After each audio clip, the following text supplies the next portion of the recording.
Madame, Monsieur, bonsoir. Bienvenue dans la toute première édition de Métro News pour cette semaine.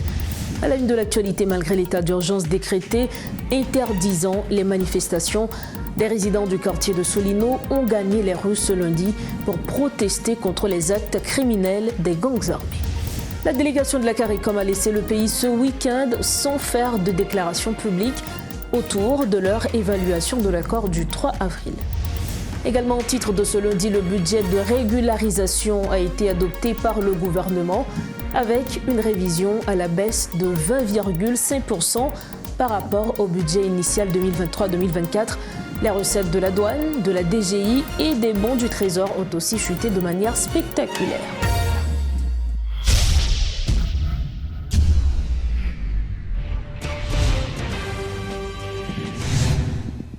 Comme annoncé en titre, quelques centaines de résidents de Solino ont manifesté ce lundi à Nazon pour protester contre l'inaction des autorités contre les bandits. Les protestataires ont érigé des barricades de pneus enflammés dans plusieurs artères de la capitale, paralysant ainsi la circulation automobile. Rappelons que le quartier de Solino subit des attaques de la coalition de gangs Vivre Ensemble depuis environ 2 semaines. Des centaines de personnes ont fui leur maison en raison de la violence des gangs. Et malgré l'état d'urgence décrété par le gouvernement dans l'Ouest, cette manifestation a été dispersée par la police à coups de gaz lacrymogène. Aucune arrestation n'a été effectuée par les forces de l'ordre. Compte rendu, Réti Fortuné.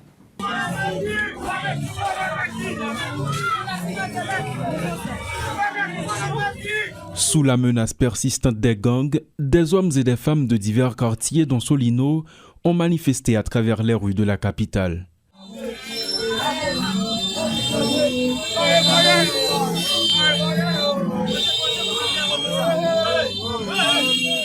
Un mouvement de protestation qui fait suite à de nombreux cris de détresse lancés par ses habitants, mais ignorés par les autorités.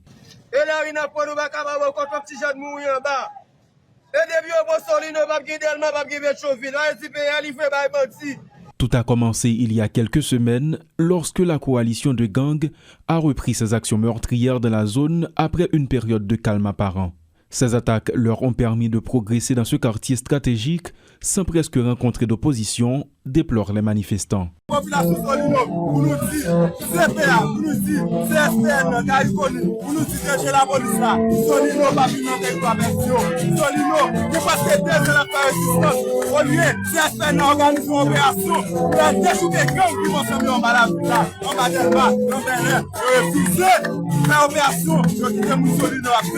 Cette apparition dans les rues a eu une incidence sur les activités commerciales. Certaines entreprises ont été contraintes de fermer leurs portes, des pneus enflammés érigés dans certaines artères avant que les forces de l'ordre ne fassent usage de gaz lacrymogène pour disperser la foule. Furieux, ils réagissent. Pour nous vivre en paix, parce que Solino va qu'on n'a donné à personne. C'est pour tout secours, pas avec nous derrière nous, qu'une personne derrière nous. Pour nous faire vivre ensemble, qu'à gouverner avec nous. Je tiens à nous décider de prendre la rue pour nous dire assez. La police couille derrière nous dans nous casse. Merci la police. Pour le conseiller président Fritz Jean, l'impatience dont fait montre la population est justifiée au regard de la détérioration du climat sécuritaire observé actuellement. La priorité du conseil présidentiel est de rétablir la sécurité, même si des couches au sein de la population disent ne voir aucun engagement en ce sens. Les exactions des bandits ont fait près d'une centaine de morts dans ce quartier et de nombreuses maisons détruites en moins d'1 an. En dépit de l'instauration de l'état d'urgence sécuritaire par les autorités qui interdit les mouvements de rue, les habitants de Solino disent vouloir poursuivre sur leur lancée jusqu'à la satisfaction de leurs revendications. Parallèlement, le SPNH 17, qui regroupe des policiers syndiqués, a tenu une conférence de presse ce lundi. Le porte-parole du SPNH 17, Gary Jean-Baptiste, déplore l'absence de volonté de la part des autorités étatiques pour démanteler les groupes armés. Le syndicaliste dénonce le maigre budget alloué à la sécurité. Selon lui, la sécurité nationale n'est pas une priorité pour le gouvernement. Suivez ce reportage de Rodolphe Fierluy. De paisibles citoyens qui ont tout abandonné pour sauver leur peau à cause des groupes armés, ce qui se passe à Solino n'est autre que le fruit du laxisme des autorités étatiques, insiste le porte-parole du SPNH 17. Problème volonté à poser. Et jusqu'à présent, on a tant de volonté. Volonté à marcher avec moyens. Moyens pour côté plus haut niveau dans le pays. Parce que les policiers eux-mêmes, ils ont besoin de moyens, parce que eux-mêmes, ils sont prêts pour goumer. Parce que les familles ont souffert, la population a souffert, parce que eux-mêmes, ils ont mis tant de population, eux-mêmes, ils ont souffert chaque jour. Les policiers, chaque jour, ils sont obligés de dormir de côté. Ils n'ont pas de côté pour le dormir. Entre les mots et les actions, il est clair que le chef du gouvernement a prouvé que la sécurité est loin d'être une priorité. L'adoption du budget 2023-2024 est une preuve suffisante. Priorité à nous beaucoup. SPNH a demandé au gouvernement, a demandé DG Rambo, faire de sécurité à priorité dans renforcer force de sécurité. La police a demandé au gouvernement renforcer l'embryon la mer, c'est le cabaye vrai backup, vrai appui à la police et l'embryon la mer cabaye. Nous avons pile là-dedans qui nous devons évoluer avec eux. Il y a un pile là-dedans qui est dans une série de zones qui gourmet avec les policiers pour repousser l'attaque bandit déjà. Il y a là-dedans qui étaient sous frontière de plusieurs côtés à un moment de la durée. Eh bien, nous connaissons capables. Eh bien, je dis, nous devons faire une synergie entre la police avec l'embryon la mer et puis la population en backup. Parce que pas oublier, aucune police n'est pas efficace au monde si pas gagné relation police-population. L'information est vitale. Je veux dire, nous-mêmes dans SPNH, nous disons, mentir, on ne va pas continuer à bailler. Si rien n'est fait, la situation risque de s'empirer. Le SPNH 17, à cet effet, formule quelques recommandations. Dans la même ambiance, sans plan, avec même moun yo au pouvoir, la police pas épurée, même structure là, pas qu'à y sécurité. Moun qui n'a de connu face à gang, chaque opération là, toujours pas d'information, pas jamais efficace. Là, on prend par exemple, on chef à un moment de la durée qui t'a reconnu face à gang, ou pas de promotion, parce que c'est amis, parce que c'est mon tel. Lidou qui est là, chaque sac fait et de fait, il y a plusieurs médias qui entendent, il y a plusieurs opérations chaque fois. Ils planifié, ils futent pour la rue. Et puis gros, dans le cas d'opération policière, puis gros bagage là, c'est ça l'effet de surprise. De plus en plus de voix s'élèvent pour demander au chef du CSPN de passer à l'action contre les groupes armés. Le pays ne peut plus attendre. Avec les moyens du bord, une réponse doit être donnée, souligne le syndicaliste qui va plus loin dans ses réflexions en s'interrogeant déjà sur la prochaine rentrée des classes. Toujours dans ce chapitre, la police a abattu le week-end dernier 5 individus qui seraient membres du gang 400 Marozo. Lors de cette opération, les forces de l'ordre ont procédé à l'arrestation de 13 personnes, dont 2 journalistes.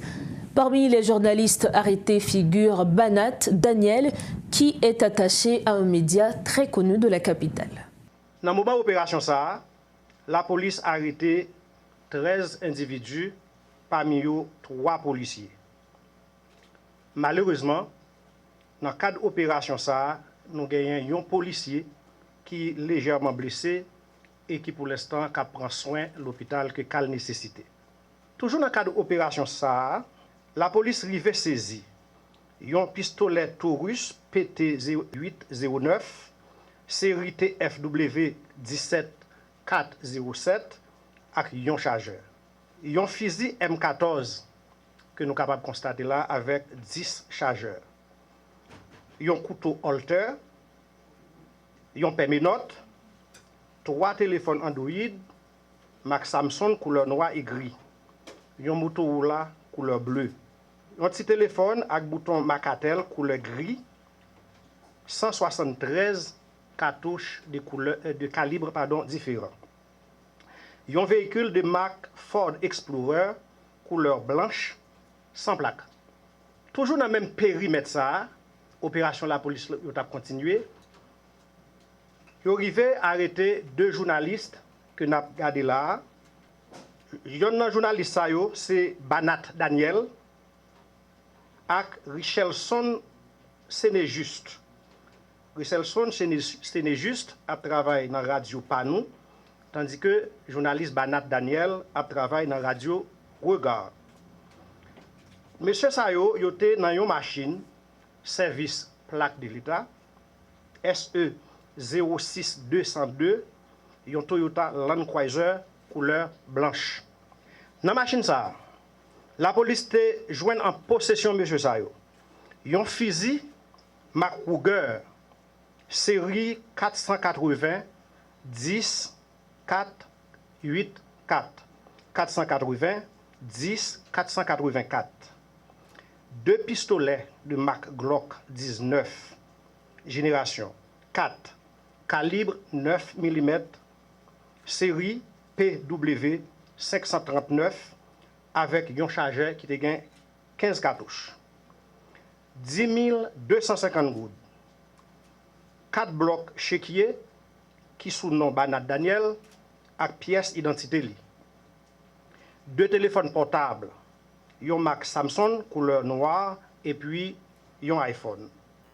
Pour résumer, c'est Richelson Sénéjuste, qui est un journaliste radio Panou, Daniel Banat, qui est un journaliste radio Ouiga FM, Denilson Basile, qui était Delma, Juge Jackson, qui était Lamantin 54, Saint-Germain Christopherson, qui était SAT, John Whitney, qui était Delma, Westbert Emile, qui était dans la commune Port-au-Prince, Polycarp Kevin Kins Bradley, qui c'est Simon Cité Soleil, Wilfritz, qui c'est mon Clercine, qui était Clercine, Rico Dorseus, qui était Cité Gérard, c'est 10 moun sa yo, n'a gardé qui arrêté dans le cadre opération, hein, et il y a 3 policiers qui interpellés, qui investigation et a fait sur eux en temps et lieu, n'a capable de présenter.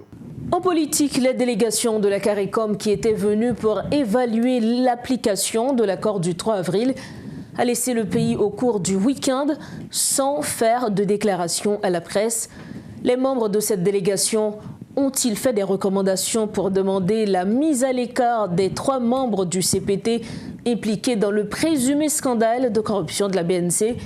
Pour répondre à cette question, on retrouve le leader du parti UNIR, Clarence Renoir, qui se trouve d'ailleurs aux États-Unis actuellement, où il participe à la convention du Parti démocrate qui se déroule à Chicago.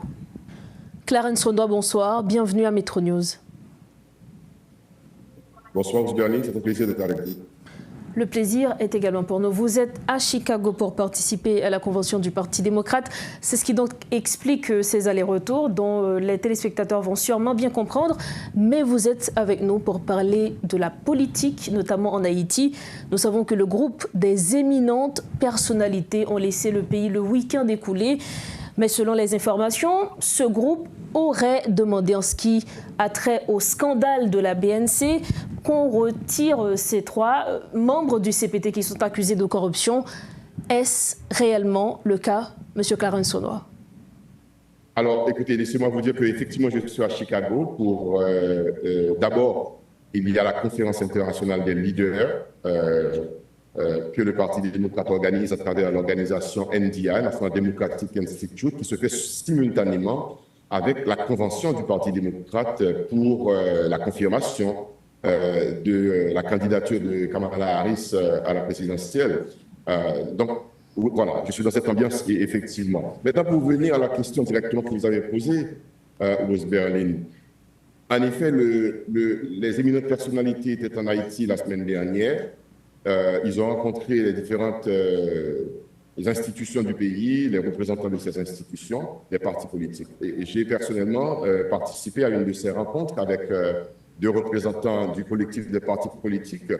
Et c'était une longue discussion à propos de la crise en Haïti. Mais je peux vous dire, pour répondre directement, que les éminentes personnalités n'ont pas fait une telle recommandation pour dire qu'il faut écarter les 3 membres du Conseil présidentiel qui seraient impliqués dans ce scandale de corruption. Cependant, ils ont discuté avec les différents les concernés, mais aussi avec les parties prenantes, les partis politiques et organisations qui ont contribué à la formation du Conseil présidentiel de transition. C'est une question qui préoccupe les éminentes personnalités de la CARICOM qui sont venues en mission en Haïti. Vous savez, leur présence en Haïti, pour moi, est quelque chose de pratiquement normal. Pourquoi? Parce qu'ils ont contribué comme médiateurs appelés par les Haïtiens à débloquer la crise avec, quand il était question de de la démission du Premier ministre Ariel Henry. Ils ont contribué aux discussions entreprises entre les Haïtiens pour former le Conseil présidentiel. Bon, ils ont voulu revenir et inviter par le président à un exercice du Conseil pour voir les différents secteurs, les consulter et avoir une idée globale de la marche des choses, de la marche de la transition. Donc, il était normal pour moi parce que nous les rencontrions et que nous discutions avec eux de la situation actuelle. Outre cette question qui a été assez prioritaire, on fait référence notamment au scandale de la BNC, est-ce qu'il y a eu d'autres points essentiels abordés lors de cette semaine de rencontre? Oui, évidemment, il y a des questions relatives à l'insécurité, qui est grave, qui est préoccupante également. Il y a des questions liées à l'organisation, la tenue des prochaines élections dans le pays, parce qu'effectivement, il faut mettre les organismes, le CEP, on parle de la Constitution, on parle d'une conférence nationale pour organiser les élections. Donc, ils ont posé des questions autour de ces choses pour savoir quels étaient les points de blocage ou les avancées qui étaient réalisées. Et je crois que leur mission, la mission qu'ils se donnent aussi, c'est d'aller voir auprès de la communauté internationale comment faire avancer les promesses faites par la communauté internationale pour aider Haïti notamment sur la question de la sécurité et sur l'aide internationale en général à Haïti, ce qui permettrait au Conseil présidentiel et au gouvernement du Premier ministre Prévenu d'aller beaucoup plus vite dans l'exécution des tâches de la mission qui est dévolue à ce gouvernement de transition afin d'arriver à son terme prévu le 7 février 2026.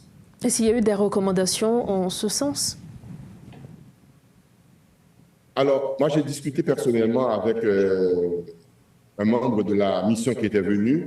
Ils m'ont clairement dit qu'ils ne feront pas de recommandations parce qu'ils ne sont pas là pour faire des recommandations aux Haïtiens.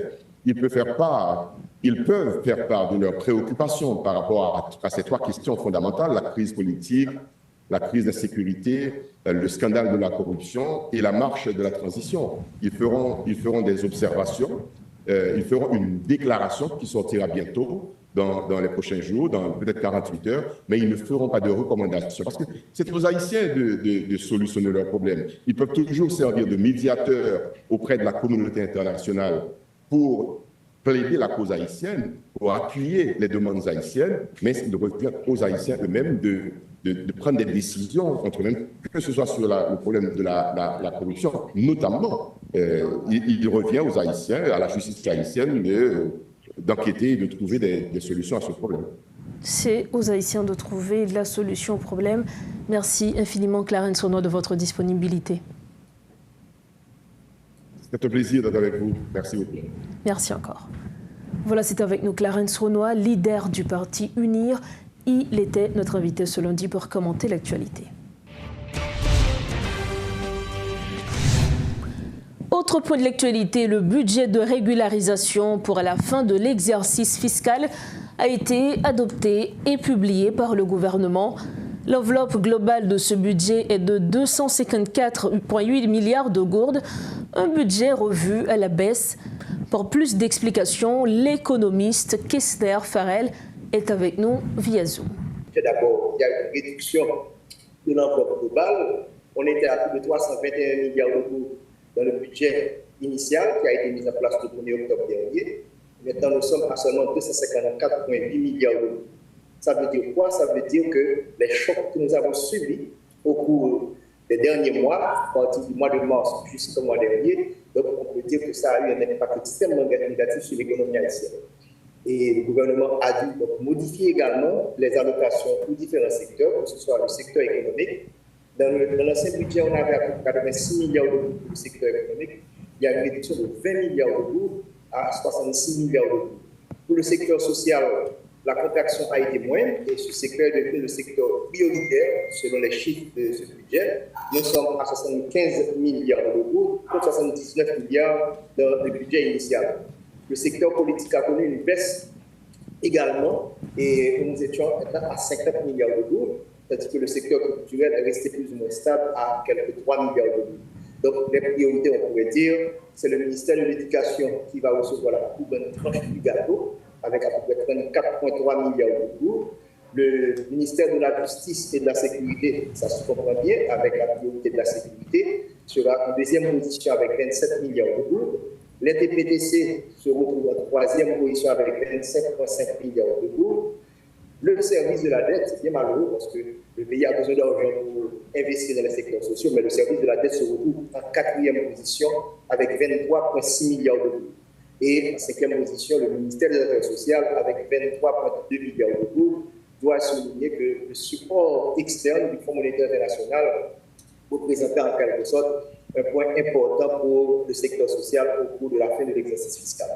Maintenant, compte tenu de la crise économique qui est liée à l'insécurité justement, est-ce que ce budget rectificatif peut avoir un réel impact notamment sur cette crise et notamment sur la vie quotidienne des Haïtiens et Haïtiennes?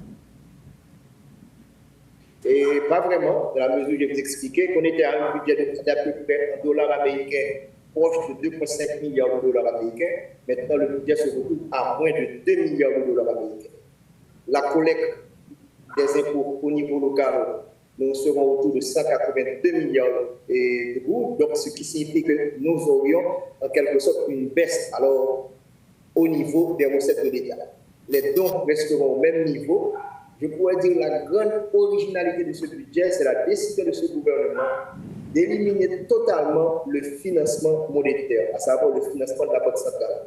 Dans le budget initial, on avait prévu à peu près 24 milliards de dollars américains. Ils ont décidé d'annuler tout ça et ils expliquent par la lutte contre l'inflation. Et que je dois dire que normalement, l'inflation que nous avons actuellement en Haïti n'est pas simplement monétaire, c'est une inflation causée par des problèmes des chaînes d'approvisionnement, passer du côté de Carrefour, du côté de Mortissant, ensuite Canaan et également Monacabri, donc le pays est bloqué en quelque sorte à ce niveau-là. Et comme vous savez, c'est le principal moteur de cette économie, la grande zone métropolitaine. Donc lorsqu'il n'y a pas l'offre adéquate, donc ça provoque un déséquilibre, c'est ça l'inflation en quelque sorte.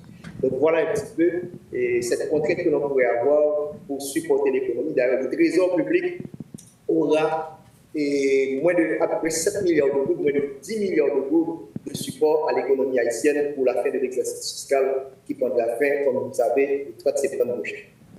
Merci infiniment à vous, Monsieur Kessner Farel. Avec plaisir, madame. Voilà les précisions de l'économiste Kessner Farel. Il était notre invité pour justement parler de ce budget rectificatif qui a été publié au journal Le Moniteur le week-end écoulé. Nous refermons cette édition à votre partir. Voici le rappel des principaux titres à la une. Malgré l'état d'urgence décrété interdisant les manifestations, les résidents du quartier de Solino ont gagné les rues ce lundi pour protester contre les actes criminels des gangs armés. La délégation de la CARICOM a laissé le pays ce week-end sans faire de déclaration publique autour de leur évaluation de l'accord du 3 avril. Et puis le budget de régularisation a été adopté par le gouvernement avec une révision à la baisse de 20,5% par rapport au budget initial 2023-2024. Les recettes de la douane, de la DGI et des bons du Trésor ont aussi chuté de manière spectaculaire. C'est ainsi que nous refermons cette première édition de Métro News pour la semaine. Merci infiniment de votre attention. D'ores et déjà,